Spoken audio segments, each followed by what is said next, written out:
네, 어떤 분들이 정프로 안 먹어서 안 사신다는 분이 있는데 네. 정프로는 사골 국물을 안 먹습니다. 특별한 이유가 있어요? 아니 제가 어렸을 때부터 못 먹어봤어요 이런 걸. 네, 그래서 못 먹었어요 아직까지. 네, 뭐 그런 좀 진짜 슬픈 얘기입니다. 어렸을 때 고기 먹어본 분들은 잘 드시겠지. 네. 난 어렸을 때 고기를 먹어본 적이 없어요. 맨날 콩나물만 먹었어. 네, 그런. 고기 잘 드시던데?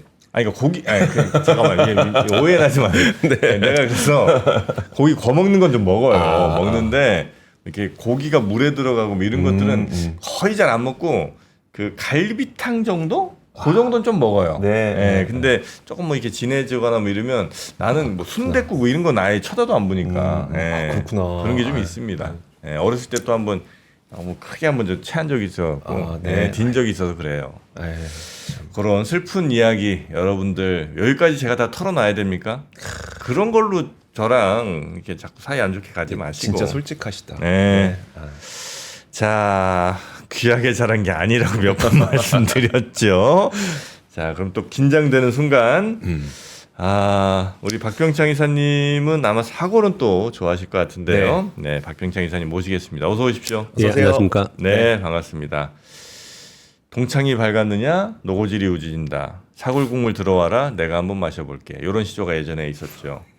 그 혹시 이사님께서는 사골 국물 좋아하실까요? 네, 아주 좋아합니다. 아유 고맙습니다. 집에서도 해 먹고 그렇습니다. 집에서도 사골을 뽑아서 그 하루 종일 그러니까 맞아요. 와 그거를 이사님이 하세요? 아무튼 그건 아니고 네. 또 댁에 계신 분께서 또 이렇게 열심히 저 끓여주시고. 똑같이 그 안에 있는 고기는 안 먹습니다. 안에 있는 그래요? 고기는 또 안 드세요? 네.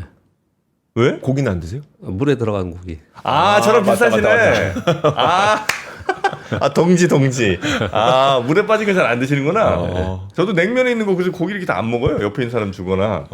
그 안에 이제 사골 끓일 때 양지를 넣어서 뭉터기를 넣어서 그렇죠. 그걸 건져서 잘라 먹는 거는 또 가능하죠. 그건 또 가능하고. 물에 직접 닿아 있으면 안 되고 나오면 되고. 수육은 드시고. 저런 거죠. 그 삼계탕하고 네. 백숙하고의 차이점이죠. 삼계탕과 백숙의 차이. 그렇죠, 그렇구나. 역시. 와. 대단하십니다. 존경스러워. 저도 약간 좀 까다롭다 생각했는데 우리 이사님 발끝도 못 따라갑니다. 고맙습니다. 그냥 그 식성인 거죠. 네, 이사님 정말 최고야. 역시 사골 국물은 드십니다. 대신 물에 빠진 고기는 잘 안 드시는. 드십니다. 네, 우리 이사님. 하지만 우리 이렇게 기분 좋게 얘기할 수 있는 것도 오늘 미국장이 미친 듯이 올랐습니다. 네, 하루에 끝나지 않아야 되는데 일단 이렇게 올라온 적이 언제 있었나 찾아 좀 봤는데요. 제가 이렇게 다 찾아보진 못했습니다. 네. 너무 긴 세월이라서 2001년 1월인가 3월에 그랬던 것 같아요. 진짜요? 거의 24년 만이네. 14% 한번 오른 적이 있습니다. 하루에. IT 버블 붕괴되고 급등할 때, 네네네. 다시 되돌릴 때, 다시 올라올 반등할 때 그때 한번 있었고요. 2001년 1월이었던 것 같아요. 그래요? 것 같아요. 와, 대박이다 진짜. 그때 이후로 처음인 겁니다. 근데 어떤 생각이 드세요? 저 오늘 뉴스가 이렇게 많지 않아서. 네. 아니 생각을 해보시면은 뭐 경기 침체기로 갈 거고 경기 지표가 안 좋고 그런 얘기를 무성하게 했잖아요. 네. 근데 하루 만에 지수가 나스닥이 12% 올라? 이게 말이 됩니까 지수가? 이 12%는요 차트 한번 보시면요. 제가 계속 여러분께 보여드린 거죠. 연초에는 계속 박스권 얘기하고 하향 돌파했습니다. 반등할 때는 50% 위로 넘어야 됩니다. 못 넘었으니까 이렇게 됩니다. 여기까지는 그냥 얘기했는데 이 이후는 트럼프 관세 부과기 때문에 기적으로 분석하기가 어려운 그런 상황인데요. 여기서 폭락을 했습니다. 원위치했어요 하루에 그냥. 그러니까 관세를 통한 급락을 그냥 하루 만에 원위치한 대단한 상승이 어떻게 있었던 겁니다. 근데 그러면 뭐 완전히 없어진 게 아니잖아요. 네. 근데 시장이 왜 이럴까? 왜 이렇게까지 움직일까? 생각을 해보면은 주식시장에서도 이제 진짜 얼마 안 남았다는 표현을 자꾸 쓰고 진짜 딱 올해가 30년 됐는데 진짜 주식시장은 그냥 머리 게임이에요. 머리 게임. 오늘 트럼프 대통령이 왜 관세 유예를 했을까? 이런 내용도 좀 말씀을 좀 드릴 건데요. 결국은 시장이 이길까 트럼프가 이길까라는 부분에서 주식시장이 하락하는 부분에 대해서는 트럼프 대통령은 그렇게까지 뭐랄까요 놀라거나 아니면 그 부분에 이렇게 크게 신경을 쓰겠지만 네. 그것까지는 아니었던 것 같아요. 그런데 뭐가 문제였냐면 국채 수익률이 10년 만기 국채 수익률이 장중에 4.5%까지 올라왔어요. 이게 문제였습니다. 어제 그저께 여의도에서 계속 돌리면서 우리들이 본 게 뭐냐면요. 미국 국채 시장에서 마진콜이 발생되는 거예요. 채권 플레이어들이. 아, 그래요? 마진콜이 발생이 되면서 네. 투매가 나온다. 이런 얘기들이 막 돌았어요. 그래서 거기에서 투매가 나오기 시작하면서 10년 만기 국채 수익률이 5%를 향해서 간다. 이거는 네. 되돌리기도 굉장히 힘들고 그리고 트럼프 대통령이 지금 추구하고자 하는 방향과 완전히 반대로 가는 거예요. 네. 이거에 가장 큰 영향이 아니었었나 생각을 좀 합니다. 이제 그런 뉴스도 좀 하나 있는데 그냥 오늘은 뭐 순서 없이 말씀 좀 드리면 네네네. 뭐 이런 뉴스가 어저께 있었고 많이 돌아다녔던 것 중에 하나가 뭐냐면요. 뭐예요? 미국 국채에 대안을 찾는 글로벌 투자자들이 많이 발생을 하고 있다. 올해 미국 국채 수익률이 이제 하락을 했고 그러면서 왜 트럼프 대통령이 되고 나서 국채 수익률이 쭉쭉쭉 하락을 했었잖아요. 네. 네, 그러면서 독일과 일본 등의 국채 수익률은 반대로 좀 올랐어요. 독일 분투 10년물은 2.63%, 일본의 10년물은 1.26%. 일본은 제로에서 올라온 거니까 꽤 많이 올라온 네. 거예요. 이것들이 올라오고 있었습니다. 그런데 국채 매입을 하는 사람의 입장에 생각을 해보시면은 달러로 바꿔서 달러 익스포저를 노출한 상태에서 해지해가면서 하는 거잖아요. 근데 그 네. 비용도 들잖아요. 그런데 10년 만기 국채 수익률이 4% 아래로 떨어졌단 말이에요. 근데 그런 상황 속에서 이렇게 뚝뚝 떨어지면은 한 이게 1% 100bp 차이 안 난다. 네. 그럼 환 익스포저를 감당하면서 미국 국채를 굳이 사야 되느냐? 그러기보다는 유럽과 일본 투자자들의 입장에서는 미국 국채보다 영내 채권은 그냥 사는 게 낫지 않겠냐. 네. 이런 얘기들이 이제 있는 거고요. 이제 그런 상황 속에서 미국 예외주의가 흔들리면서 달러의 신뢰 위기가 이제 경고를 도이치뱅크에서 하고 글로벌 준비 통화로 유로화 지위가 강화된다. 이런 얘기들이 막 있었거든요. 네. 이제 이런 얘기들이 좀 있는 상황이 좀 되니까 미국 국채를 던진 거예요. 미국 국채가 이들만 던진 건 아니고 네. 중국도 매도를 좀 했겠죠. 그리고 또 주식 익스포저가 큰 쪽에서 마진콜이 발생하니까 뭘 팔아야 된다고요? 주식도 팔지만 채권을 팔고 비트코인도 팔고 금도 팔고 이랬단 말이에요. 네. 근데 지금 채권만 얘기를 하겠습니다. 이제 국채를 매도를 한단 말이에요. 그러니까 미국 국채를 계속 파는 지금 뭐 다른 쪽에서도 뭐 독일, 유럽의 채권을 사면서 미국 국채를 판다든지 중국도 판다든지 또는 마진콜에서 판다든지 이런 일이 막 발생을 한단 말이에요. 그런 일이 발생이 되니 국채 가격이 떨어지면서 국채 수익률이 급등을 하면서 4.5%까지 올라온 거거든요. 네. 트럼프 대통령의 정책의 목표가 국채 수익률을 낮춰서 미국의 부채에 대한 이자를 줄이고 네. 재정을 건전성을 만들겠다라고 하는 거지 않습니까? 그거와 반대 방향으로 지금 이게 간 거잖아요. 네. 그래서 주식 시장은 그들이 얘기하는 것처럼 평가액이 떨어지지만 이건 다시 회복할 수 있다. 즉 레버리지를 일으키는 사람은 마진콜 나가면서 딱 이제 아웃됐겠죠. 그러니까 수급적 왜곡 현상이 발생이 되면서 그들은 뭐 마진콜 발생하면서 아웃된다는 얘기는 그냥 영되는 쪽도 많아요. 그냥 네. 아예 청산되는 쪽, 디폴트 되는 쪽도 많고요. 이런 일은 이미 12% 하락하면서 벌어졌습니다. 근데 채권 시장에서 그런 일이 벌어진다는 게 싹 돌았단 말이에요. 네. 그러니까 채권 시장에서도 그런 일이 벌어져서 10년 만기 국채 수익률이 4.5%까지 올라간다? 이러면 트럼프 대통령이 이거는 감당이 안 되는 거예요. 저는 이 부분에 상당히 영향이 있었다고 생각을 해요. 그래서 지금 장중에 10년 만기 국채 수익률이 4.5%까지 갔다가 4.32까지 살짝 내려오긴 했어요. 네. 내려오긴 했는데 이 부분이 상당 부분 영향을 주었다라고 생각을 하고요. 또 한 가지는 모르겠습니다. 이거는 대부분의 사람들이 뭐 언론에 나오거나 이런 분석 자료에 나오지 않던데 저는 그냥 저 개인적인 생각은 지금 중국이 진짜 강대강으로 하고 있잖아요. 네. 근데 중국이 저렇게 강하게 지금 하고 있는 상황 속에서 다른 쪽도 같이 강하게 때려서 중국한테 이길 수 있을까? 우리 그런 얘기 계속 했었잖아요.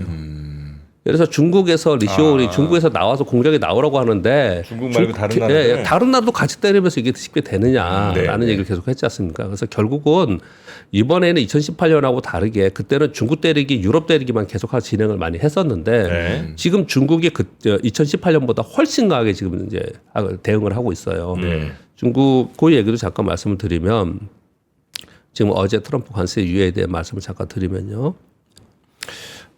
일단 중국 얘기를 하고 있으니까 중국이 9일 미국산 수입품에 추가 관세를 부여하면서 84%로 인상했어요. 그 흐름은 처음에 20%였다가 똑같이 34% 했다가 미국이 104%? 104% 한다니까 우리는 84% 하겠다 이런 얘기를 하고 있고 네. 그리고 6대 막대응 정책 발표를 했는데 굉장히 세다라고 제가 어저께 말씀을 드렸습니다. 이렇게 계속 하고 있는 상황 속에서 거기에 있는 공장들이나 기업들이나 이들의 돌파구가 있어야 되는데 네. 엑시트 할 데가 없어요. 다른데 베트남 46% 때려놓고 막 이래 놓으니까 이런 부분들을 동시에 하기가 쉽지 않았을 것 같아요. 중국이 워낙 세게 지금 나오고 있는 상황이라서. 그래서 일기 때와는 좀 다른 그런 모습을 나타내고 있다 생각해요. 그래서 저는 주식시장도 물론 영향이 있었겠지만 시장, 주식시장의 급락 부분이 근데 채권 시장이 채권 시장 영향과 그리고 중국의 강한 이런 왜냐하면 2018년도에 중국은요 맞대응을 하긴 했지만 이렇게까지 아니었어요. 네. 네. 이렇게까지 결국은 2018년도에는 제가 어제 그 말씀을 드렸잖아요. 2018년도에 어땠냐고요?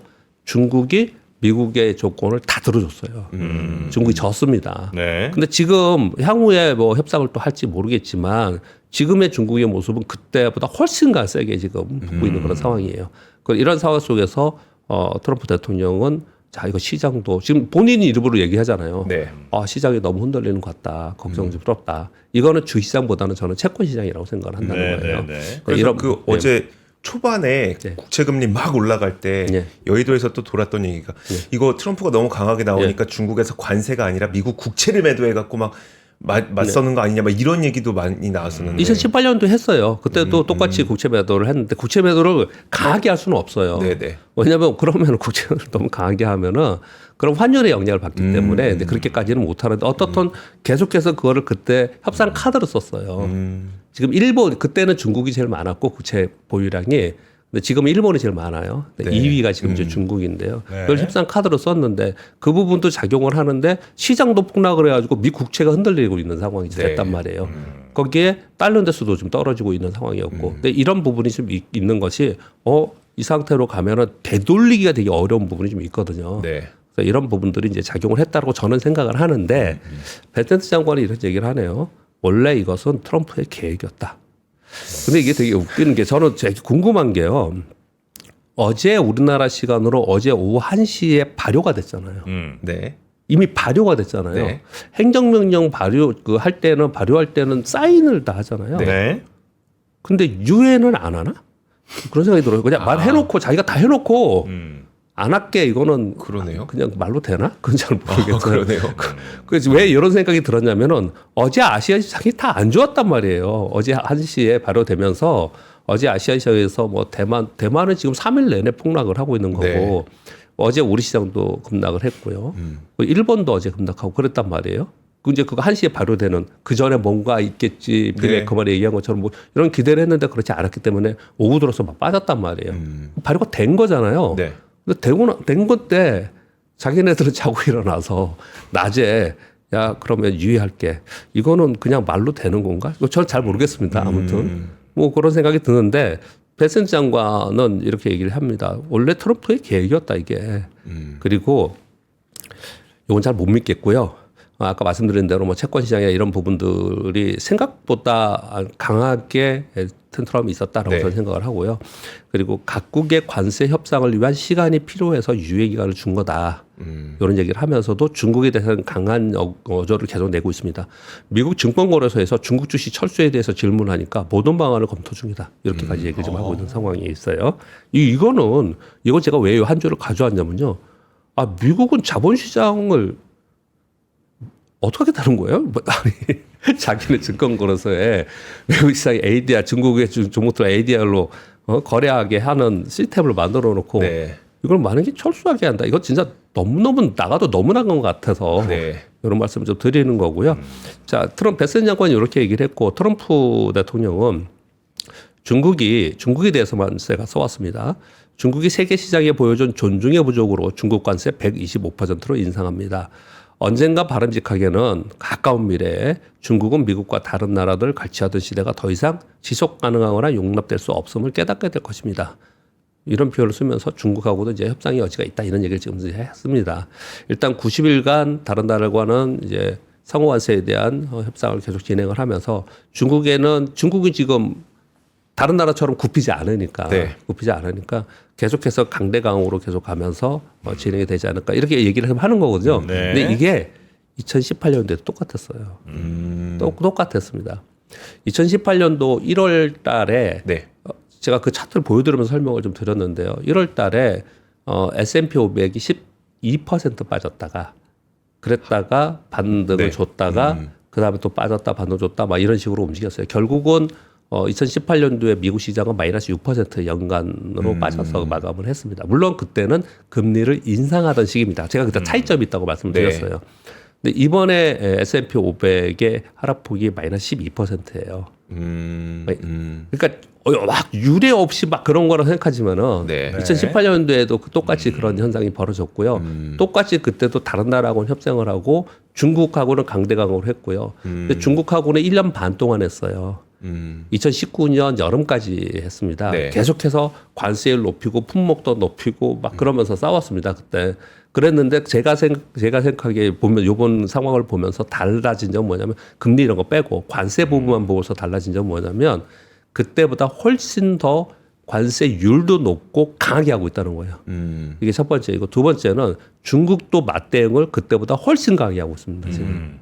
그래서 중국과 미국의 이런 관세 전쟁은 굉장히 강대강으로 갈 거다라는 생각을 하고 그리고 계속 말씀드린 건 뭐냐면 그때는 1년 반 동안 했다고 그랬잖아요. 아마 그렇게 길지 않을 것 같다라는 저는 생각을 좀 가지고 있습니다. 그래서 어제 관세에 대해서는 그렇게 좀 말씀을 드리고요. 그래서 왜 유예를 했고 시장이 어떤 반응을 보였냐에 대해서 설명을 좀 드리고 있는 거고요. 그래서 결국은 애플이 15%, 테슬라 22%, 엔비디 18%. 아니 근데 생각을 해보시면 아니 얘네들은 시가총액이 뭐 3조 달러 막 이러잖아. 3조 원이 아니고 달러. 3조 달러요. 3조 달러에 20% 오르면은 얼마입니까? 600조. 네. 3조 달러 20%죠? 20%면요. 20%가 아니에요. 600조예요. 그러니까. 우리나라 삼성전자 시가총액 하나가 400조, 500조밖에 안 되잖아요. 지금 정확히 모르겠습니다. 500조 안 되고 400조인가 그렇지. 요즘에 또 떨어졌으니까 더 떨어졌겠죠. 이런 움직임이 나타나고 있는 거를 어떻게 해석을 하느냐 생각을 해보면 이런 돈이 도대체 어떻게 있는 거예요? 자본시장에 도대체 돈들이 얼마나 유동성이 들어와서 이렇게 어마어마하게 시장을 움직이는가를 볼 수 있는 거죠. 그래서 시장은 우리 주식시장은 다른 거를 뭐 다른 거 부분도 있지만 저 주식시장은 이제 말씀드린 거 주식시장은 결국 머니게임이다. 풍부한 이 유동성을 가지고 이렇게 움직이기 때문에 이런 가능성이 있는 거고 또 이렇게 급등할 수 있었던 이유는 뭐냐면 급락했을 때는 계속 설명을 드린 건 뭐예요? 수급적 왜곡 현상, 공매도 때리고 마진콜 발생하고 그래서 그것이 해소되는 과정이 있어야 된다 이런 표현을 좀 계속 드렸던 거고요. 근데 이렇게까지 급등한 건 지금 완전히 이것도 상승도 비정상적으로 상승하는 거잖아요. 폭등도 이건 왜 그러냐? 쇼커버링이 있었겠죠. 매도했던 뭐 쇼커버링이 있었죠. 그러니까 어마어마한 파생 상품과 연계된 거래가 미국을 이렇게 주가를 어마어마하게 움직인다는 거죠. 우리가 주식 시장을 판단을 할 때 시황을 판단할 때 이렇게 판단하잖아요. 전략가들이 있고 이코노미스트들이 있고 애널리스트 분들이 있고 또 차티스트들도 있고 막 이래요. 그분들 하나하나들이 있는데 주식 전부 다 하나하나를 보면서 오늘 뭐 제가 이런 얘기를 좀 들으면 너무 올라가는 것도 너무 황당해서 이런 설명을 드리는 건데요. 이 하나하나의 설명을 들으면서 그거 가지고 시장이 움직일 거라고 이퀄 관계로 단정 지으면 안 된다는 말씀을 자꾸 드리려고 하는 거예요. 주식시장에는 그냥 돈의 흐름, 사람들의 심리와 연결된 돈의 흐름이 상당 부분 그 스팟에 작용을 한다. 장기적으로는 이코노미스트 분들의 흐름을 따라가는 게 분명히 맞아요. 이번에 워렌 버핏 분이 맞았잖아요. 그렇게 장기적으로 그 흐름은 맞지만 스팟에 그걸 가지고 계속 생각을 하면은 그러니까 단순화시키지 못하면은 그러면은 이 판단하기가 되게 어렵다. 이런 생각이 더더욱 요번에 들었습니다. 폭락했다, 폭등하는 걸 보면서. 그래서 지금 지수도 뭐 하루 만에 원위치 했지만요. 좀 차이점이 좀 있어서 말씀을 좀 드리면 엔비디아는요. 요 횡선이 관세 부과할 때예요. 그걸 넘어섰잖아요. 그러니까 이 엔비디아는 관세로 인해서 폭락한 거는 다 넘어서서 더 위로 올라간 거예요. 그래서 다시 이제 올라간 건데 문제는 뭐냐 차이점이 이번 관세 때문에 엔비디아가 이렇게 떨어진 게 아니에요. 엔비디아는 그 이전에 박스권에 있다가 딥시크 위에 이미 먼저 떨어졌던 네, 거예요. 네. 이런 차이점들이 다 있단 말씀을 드리려고 하는 거고요. 테슬라입니다. 예, 테슬라도 지금 요 횡선이 관세 부과한 4월 2일 그 3일 날 이렇게 급락했던 그거거든요. 네. 그 위로 올라섰어요. 그러니까 테슬라도 거기서는 이제 벗어나긴 했지만 테슬라의 움직임을 보면 관세로 인한 움직임은 별거 없었습니다. 잘 보세요. 그 전에 트럼프 대통령 취임 후에 올랐다가 이제 당선 대회에 올랐다가 취임 후에 빠진 거예요. 네. 테슬라는 다른 움직임이었다는 말씀을 드리려고 하는 거고요. 이는 애플입니다. 애플이 관세로 인해서 가장 큰 영향을 받은 그랬네요. 거예요. 네. 그래서 애플은 이 횡선이 관세로 인해서 급락했던 이 횡선이거든요. 여기 하단 부분에 있잖아요. 네. 애플이 15%는 올랐지만 이 하단 부분에 있잖아요. 그러니까 전부 다르다. 섹터별로 다르고 기업별로 다르고 전부 다 다른 움직임이지 전부 다 그냥 관세 때문에 그런 거는 아니었다라는 부분을 말씀을 좀 드리려고 제가 차트를 보여드렸습니다. 그리고 어제 우리 시장 그리고 아시아 시장은 안 좋았습니다. 그러니까 네. 지금 90일 이후에 요거 지금 반영이 안 된 거지 않습니까? 그래서 유럽도 2% 이상 다 빠졌어요. 반영 안 됐기 때문에. 일본이 어제 3.93% 빠지고 대만이 5.79. 대만은 7% 빠지고 4% 빠지고 6% 빠지고 그러면 17% 하락한 것 같아요. 네. 대만이 17% 하락을 했어요. 네. 대만이 지금 시장 안정자금 들어가면서 방어를 하고 있는데 그렇지 못하고 있거든요. 근데 그거 가지고 안 되는 거예요, 지금요. 근데 여하튼 우리 시장도 어제 코스피 1.7, 코스닥 2.2% 하락을 했는데 아침에는 약밥 정도 시작을 했어요. 그래서 미국 폭락하는데 우리 시장은 뭐지? 이제 팔 거 좀 팔았나? 생각을 했는데 뭐 아니야 다를까. 12시 이후에 외국인들이 막 팔기 시작했어요. 그 12시가 뭐냐라고 봤던 건 이런 것 같아요. 우리나라 시간 오후 1시 1분에 트럼프 행정명령이 그랬죠. 발효가 된 거잖아요. 네. 그 전까지는 그래도 뭔가 나올 거 아닌가? 뭐 이런 생각을 시장은 했던 것 같아요. 네. 근데 그 이후에 그냥 전체적으로 매도가 막 나오면서 어제도 외국인들이 비차이 프로그램 매도 9,200억 정도 있었고 외국인들이 1조 매도를 했습니다. 개인들은 9,300억 매수했거든요. 이번 폭락에 요 한 일주일 동안의 폭락에 우리나라 시장에서 외국인들은 계속 팔았고요. 연기금은 계속 샀고요. 기관들은 그렇게 많이 사지는 않았어요. 줄창 개인들이 줄창 샀습니다. 네. 그래서 결과론 뭐 하루 때문에 우리 오늘 시장도 어떻게 될지 봐야겠지만 물론 오르고 급등하겠죠. 네. 근데 결과론적으로 이런 상황이 이제 유예되면서 이 흐름만 본다면 오늘 하루에 판단을 해보면 이번 폭락에서는 단기 폭락에서는 개인 윈입니다. 개인들이 미국의 서학개민도 다 지금 요번 하락할 때 산 사람은 다 수익 난 거잖아요. 그렇죠. 네, 네. 그게 윈이 된 거고요. 우리 시장도 그렇게 된 거예요. 그 시장에 외국인들은 팔았는데 그럼 외국인들이 패냐? 그건 아니고 외국인들은 시스템에 의해서 움직이니까 네. 시스템에서 프로그램에서 움직이니까 그렇게 있는 거고 연기금도 저가 매수해서 성공한 케이스가 좀 된 겁니다. 그래서 이제 지금 우리 개인들이 여기서 어떻게 할지에 대해서 이제 보는 것이 굉장히 중요하지 않다 생각합니다. 그 부분에 말씀을 좀 드리면 오늘 우리 시장에서는 어제 우리 사우스코리아 ETF가 8.9% 올랐습니다. 9%. 제가 보기엔 우리 시장이 오늘 9% 오를 것 같지는 않고요. 그럴 것 같지는 않고 네. 우리 시장이 환율 때문에 떨어진 관세 때문에 떨어진 건 여기예요. 2,450. 네. 어제 2,300포인트를 깼죠. 어제 깼으니까요. 요 밑에를 보면은 그러면은 한 150포인트인데 그러면 얼마 올라가지 여기 원위치 되는 거죠? 5% 정도 올라야 되나? 50, 100포인트에다가 5% 좀 더 올라야 돼요. 네. 그걸 해줄지 안 해줄지는 모르겠어요. 그 정도를 해줄지. 왜냐하면 우리 폭락은 하긴 했지만 우리는 사실은 요번에 관세 여파로 인해서 빠진 부분 그 부분보다는 그 전부터 약해했던 게 더 있었던 거거든요. 네. 그래서 어느 정도 해줄지는 좀 봐야겠지만 어떻든 간에 지금 ETF는 한 8.9% 올랐습니다. 그래서 종목별로는 그래도 양심상 한 5% 이상은 다 올라줘야겠죠. 5% 10% 정도는. 이론적으로는 예. 관세 때문에 그만큼 빠진 거면 예. 이번에 관세에서 우린 피한 거니까 예. 그럼 그만큼 올라와야죠. 그러니까 한 10% 정도 올라줬으면 좋겠는데 지수가 아니고 종목별로. 네네. 종목별로 그랬으면 좋겠는데 제가 왜 이 말씀을 드리냐면요. 요번에 우리 지수의 반등폭하고 어떤 섹터가 가장 세게 올라오는지 그리고 어떤 종목이 가장 세게 올라오는지를 보는 게 무지하게 중요합니다. 항상 이럴 때는. 시장이 하락을 할 때 우리가 어떻게 대응했냐 이런 부분은 이제 하락할 때 쭉 설명을 드렸고요. 이제 여기서 반등을 줄 때는 네. 어디가 반등을 강하게 세게 주는지가 이후에 걔가 주도로 가는 거예요. 네, 이런 부분들도 굉장히 중요합니다. 그리고 오늘 좀 긍정적인 면 하나는 어제 우리 원화가 2008년 금융위기의 최고치를 찍었습니다. 여기 환율이 1487원을 찍었었거든요. 근데 이게 여기 환율에서 1446원으로 폭락하면서 끝났습니다. 46원이요? 네. 어마어마하죠, 이것도. 네. 환율이 변동성이 너무 크다. 87원에서 46원으로 끝났어요. 40원이 빠졌다는 거예요? 네, 네. 38원인가 40원인가 좀 빠졌습니다. 그래서 이게 또 급격하게 내려오는 그런 모습이 나타났어요. 그래서 우리 환율 시장에서도 상당 부분 이 부분이 영향이 좀 있었고요. 네. 근데 지금 보면요, 우리 원화는 이제 강세가 된 거잖아요. 근데 중국은 그대로예요. 중국은 하나도 안 빠지고 오히려 올랐습니다. 중국은 약세가 됐어요. 뭐 그럴만하죠. 예, 그렇게 지금 움직이고 있는 상황이다 이렇게 보시면 될 것 같고요.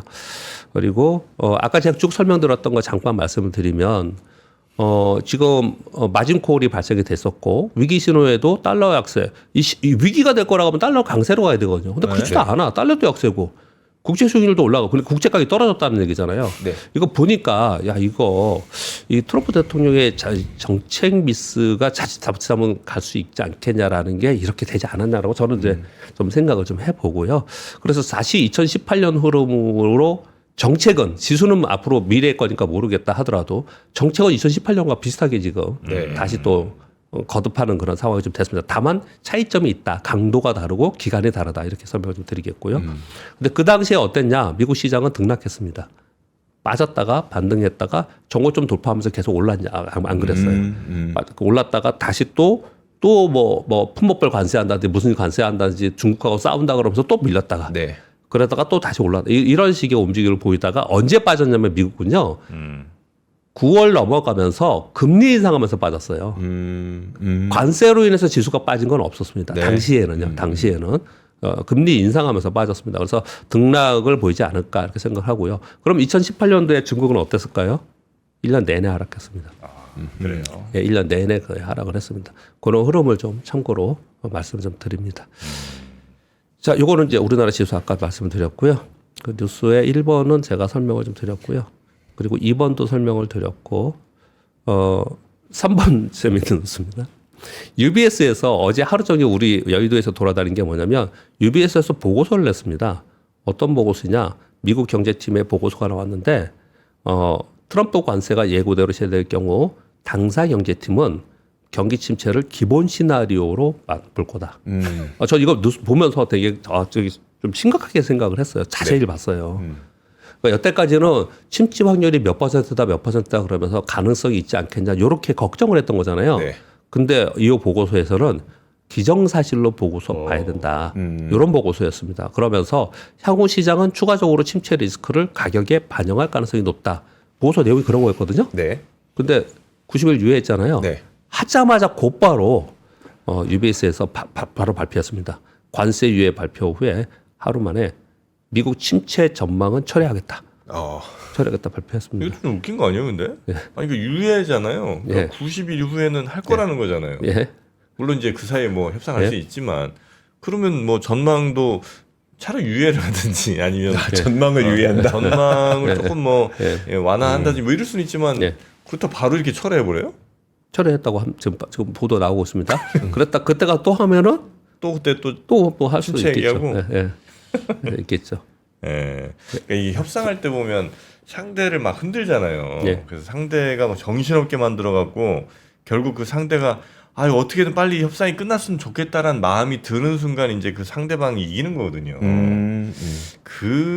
사실 이건 협상이 뭐 아주 어려운 것도 아니고 그냥 기본 전략 중에 하나인데 그 간단한 전략에 전 세계가 혹시 놀아나고 있는 건 아닌가 하는 생각이 저는 좀 살짝 듭니다. 미국이니까 그런 거고. 그렇지 미국인이 가능한 그리고 거죠. 트럼프니까 또 이제 그렇다고 하는데 트럼프이니까보다는 미국이니까가 사실 맞는 거죠. 맞는 거죠. 이제 워낙에 영향력이 크고 네네. 그리고 미국의 국채 수익률과 미국의 왜 시황은 금리와 환율로 계속 말씀드린다고 그랬잖아요. 네. 근데 미국의 달러 인덱스와 국채 수익률이 움직이면 전 세계 시장의 자본 시장을 움직인다는 걸 여실히 보여준 겁니다. 네. 경제의 흐름은 차후의 얘기입니다. 그거는 우리는 맨날 주식 시장을 얘기를 하고 있는 거잖아요. 네. 그 자본 시장은 미국의 금리와 환율의 움직임에 따라서 얼마나 텐트럼을 일으키고 그리고 마진콜이 발생하고 어디는 파산하고 그다음에 뭐 이런 얘기를 하는 거예요. 그래서 어제 그래도 다행스러운 건 오늘 좀 이렇게 얘기를 할 수 있는 거는 어제 걱정은 뭐였냐면요. 이대로 진행이 돼서 계속 가면은 채권 시장에 마진콜이 발생이 되고 거기 네. 디폴트가 발생이 되는 그런 상황이 좀 되잖아요. 거기에 그렇게 되면은 미국이 신뢰를 잃지 않습니까? 네. 이 내용이 그거잖아요. 글로벌 준비 통화로 유로화 지위는 강화되고 달러의 신뢰는 위기가 될 수 있다. 이런 것들이 도이치뱅크 UBS 막 발표를 했지 않습니까? 네.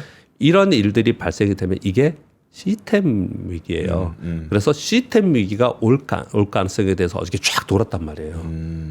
그러니까 이번에 관세 인상으로 인한 주식 시장의 문제가 아니고 이게 시스템 위기까지 가냐 안 가냐의 기로에 서 있는 그런 상황이었어요. 네. 그렇게까지 얘기를 하는 상황이었습니다. 이제 그런 상황이 됐으니 아주 이제 극단의 상황에서 트럼프 대통령이 이렇게 했겠죠. 네, 그렇게 볼 수 있겠습니다. 네. 하나만 더 하겠습니다. 네. 우리나라 그 세계 국채 지수에 우리나라가 편입되는 내용이 예전부터 있었잖아요. 2022년도에 우리 3프로 방송 맨날 할 때 이거 한동안 얘기했던 거예요. 네. 관찰 대상국으로 지정이 있었고요. 작년에 이게 편입으로 된다라고 있었고 이번에 확정된 거예요. 공식 발표. 확정 이미 된 거 아니었어요? 그때 확정이라고 얘기했는데 이번에 공식 발표를 한 거예요. 아, 한 그래요? 건데 근데 왜 이번에 이걸 다시 얘기하냐면요. 네. 그 확정된 건 맞는데 올해 11월이 편입 시점이었습니다. 네. 네. 근데 내년 4월로 연기한다는 거예요. 아, 이건 뭐야? 이거 내년 좋은 4월로. 뉴스가 아니네. 왜? 그래서 이게 좋은 뉴스가 아니에요. 네, 내년 4월로 연기합니다. 그 최종 편입 시점은 내년 11월이라고 하거든요. 왜 그렇게 했느냐? 투자자들에게 편입 테스트 시간이 부여돼야 된다. 일본의 투자자들이 이걸 연기해달라고 그렇게 부르짖었대요. 일본 투자자들. 네, 일본 투자자들이. 왜 한국 국채를 왜요? 아니, 그러니까 일본의 투자자들이 국채 매입하는 플레이어들이 있잖아요. 아, 네네. 네, 플레이어들 중에 일본 플레이어들이 이거 우리 시간이 더 필요하다라고 그렇게 얘기를 했다. 그 기사 보시면 그렇게 나와 있습니다. 그렇게 얘기를 했대요. 그래서 의심도 하는 쪽도 있습니다. 네. 우리 정치적인 이유 때문에 이런 거죠. 근데 어제 우리나라에서 공식 발표로는 최상무 총리가 그런 거 아니다. 그런 거 아니고 편입 테스트 시간이 있어야 된다. 왜냐하면 큰 자금이 네. 갑자기 들어와서 우리나라 국채를 좀 사야 되는 부분이 있는데 네. 그 부분에 대해서 그 또 수급도 필요하잖아요. 네. 네. 이런 부분들 때문에 필요하다 이렇게 발표를 했는데 왜 이게 시장에서는 걱정거리가 좀 됐냐면요. 네. 우리나라가 올해 재정 확장 정책과 금리 인하와 재정 확장 정책을 써야 됩니다. 그래서 그 부분에 대해서 계속해서 발표를 좀 하고 있고 지금 발표된 것보다 더 많이 해야 된다는 얘기를 계속 하고 있고 그렇지 않습니까? 그래서 이제 국채 발행을 좀 해서 해야 되는 부분이 있어요. 그래서 그 부분을 생각할 때 계획을 잡을 때 이 수요를 계속 생각하면서 계획을 잡을 거 아니에요. 네.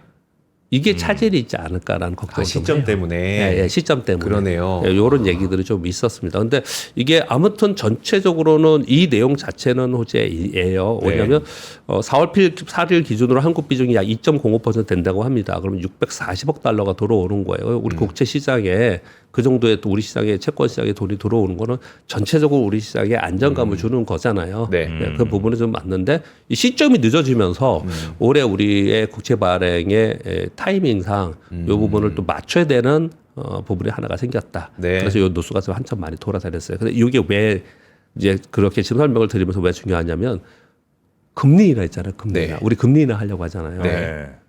그거하고 얘하고 같이 이 타이밍을 맞춰야 되거든요. 그래서 이 부분 때문에 아마 추후 다음 뉴스가 나오면 후속 뉴스가 나오는 것 같아서 설명을 좀 드리도록 하겠습니다. 네. 네, 알겠습니다. 자, 하여튼 미국 정말 참 알다가도 모를 나라, 정말 대단한 나라, 뭐 이런 생각이 이제 들긴 하는데 그 나라에 직접 가보는 기회가 저희가 뭐 지금 현재 아마 5차까지 이렇게 네. 하고 있는 것 같은데 미국 투어 이제 4기가 끝나고 이제 5기가 시작이 됩니다. 아마 이번 주까지만 모집을 하는 것 같고요. 특히나 미국 시장 급락할 때 누구보다 빠르게 미국 현지의 전문가분들 네, 만나서 네. 이야기 들어보는 뭐 그런 코스도 좀 준비가 돼 있고. 저는 짐작해 보건데 네. 지금 사기분들이 돌아오셨어요. 이제 귀국을 하셨는데 정말 본격 급락장에 그분들은 미국 현지 계셨잖아요. 그 현지의 분위기를 보면서 과연 정말 팔 수 있었을까라는 생각을 해요. 아, 재밌겠네. 그분들 재밌으셨겠어. 그러니까 내가 지금 경험하고 있는 뉴욕에서는 정말 활기차게 사람들이 진짜 바쁘게 돌아다니는데 과연 이게 침체인가라는 생각을 하셨을 것 같거든요. 그래서 오기도 네. 물론 그때 무슨 일이 벌어질지는 모르겠으나 네. 오기도 현지에서 직접 그 현장을 한번 보면서 네네네. 우리가 투자에 대한 그 인사이트를 좀 얻어가면 어떨까라는 생각이 듭니다. 네, 실리콘밸리도 가보시고요. 그리고 뉴욕 월가 대표 금융인들도 직접 만나는 또 스탠퍼드, UC 버클리, 컬럼비아 대학까지도 네. 함께 가보는. 그래서 가족들이 함께 가시면 더 좋을 것 같은데요. 좋겠네요. 네, 그것도 한번 알아보시면 좋겠습니다. 여기 링크 저희가 드릴 테니까 한번 참고해 보시고요. 우리 박병창 이사님과는 여기서 마무리하고 내일 아침에 다시 뵙겠습니다. 고맙습니다. 감사합니다. 고맙습니다.